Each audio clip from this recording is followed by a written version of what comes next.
Well, very good morning. Thanks for joining us. It is Monday morning, which means it is Medicare Monday, and we have none other than Gary Smith with the Gary Smith Agency. Good morning. Good morning. Thank you for having me. Well, thanks for being here. So we're going to have a conversation today about the stuff that, you got to talk about. You don't want to talk about it because it shouldn't be happening, That's right.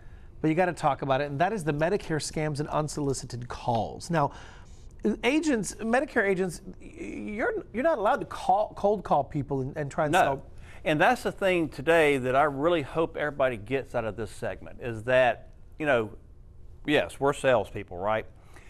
However, in most salespeople, we're all used to making cold calls and, going up and down the road or just, calling people for about their, their business insurance, workers' comp insurance, health insurance. But in the Medicare world, because when you turn 65, you're required to have Medicare, right?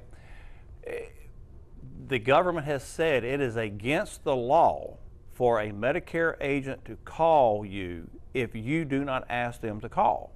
Now, and that's the thing, if you do not ask them to call, meaning what? You didn't fill out a request form asking them for information, asking them to give you a call. That's the biggest one. And this is a problem because a lot of agents and call centers and AI programs are now dialing for dollars, right?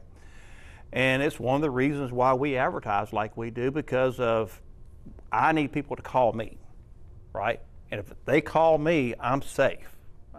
But if not, a lot of these agents who don't have the ability to have advertising dollars, they do buy a mailing list and they do call these people. They're being unethical and breaking the law right there.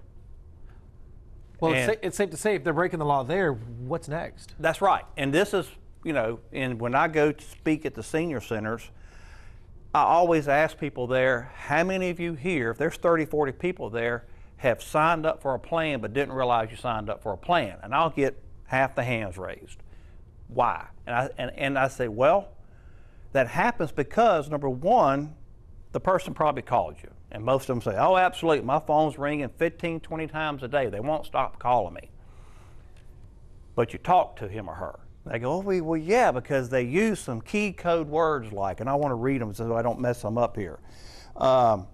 New Medicare benefits are available to you, right? I'm calling about your annual Medicare review. Your plan is ending and we need to review your plan. This won't cost you a dime. They're designed to sound official. There's a new scam now that they're saying, I'm Humana, right? I'm Aetna. It's a pure guess. And the lady goes, well, I don't have Humana, or I don't have Aetna, or I don't have this company. They just hang up.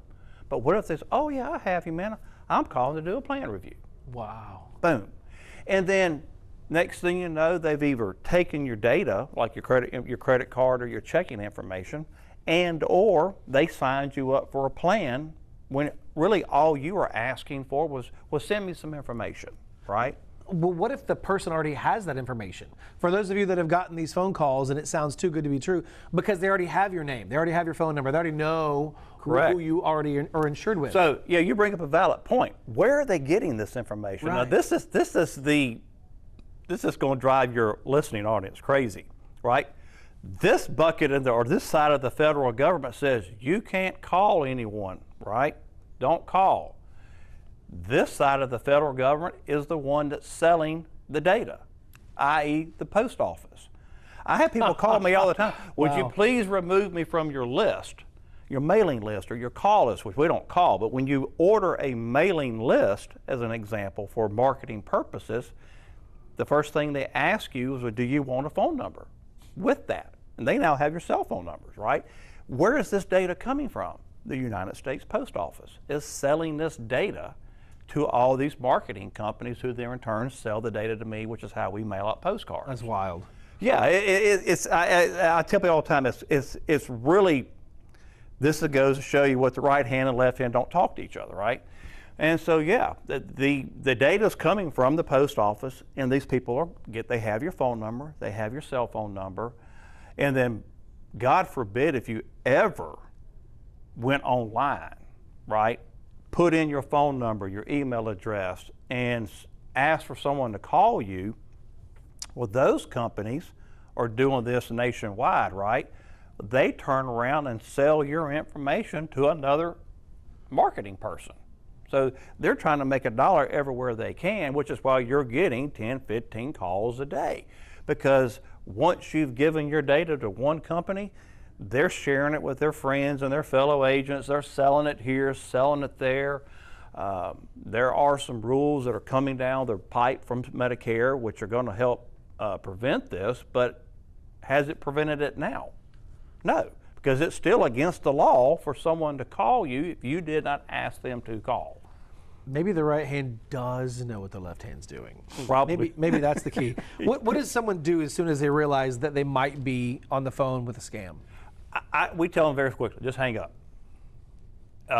Now here's another one, and let's just say they are Medicare or Social Security or one of the insurance companies, right? And you actually have that insurance company, but they're even now using banks, which is, you know, so they're throwing everything in the kitchen sink at the situation, hoping to say, oh yeah, I have that, right?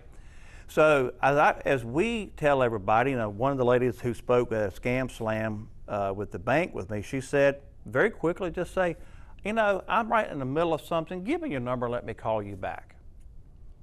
And she said, 99.99% of the time, you're going to hear click. Why? Because they're not who they say they were. Or you can say, well, not a problem, I'll call you back this afternoon. I'll just call the customer service number.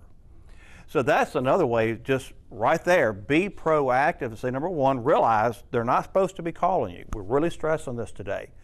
So don't talk to them. Because if you talk to them and you give them some information, it's probably not going to be good. And you're never going to get that person back on the phone. Especially if you're sharing credit card information and checking information, etc. It's just a host of scams. As we know, it's a billion-dollar industry. Hang up.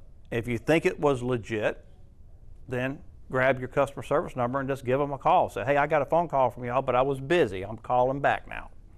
Normally, I think you're going to find that they're going to say, we didn't call you. Yeah.